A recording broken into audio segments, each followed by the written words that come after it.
Dihay kagabi o nugdihay kabuntago. Ikalima nga adlaw.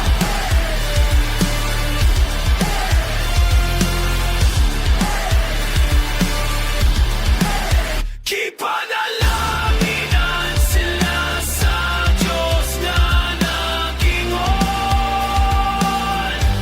Sana yung panaghan, pamugupan ninyo ang tubig sa kadagatan. Umanaghan ng malanggam diha sa yuta.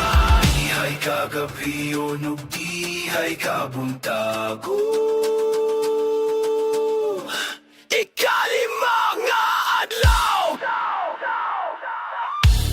Unya ang Diyos miingon, mapuno ang katubigan sa daghan nga buhing binuhat upang lupad ang kalantaman sa ibabaw sa yuta diha sa wanan sa kalangitan. Usa gibuhat sa Diyos ang dakong mga mananap sa dagat ug ang tanang buhing binuhat na naglihok nga milukop sa katubigan. Sumala sa ilang mga mata ug ang tanang langgam na may bako. Sumala sa ilang mga mata ug nakita sa Diyos na kini maayo.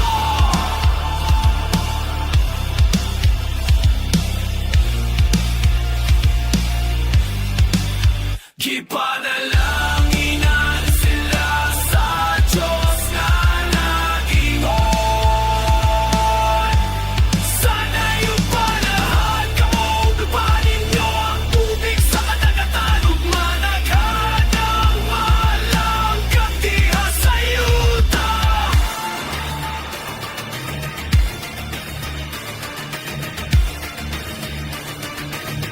Ikalima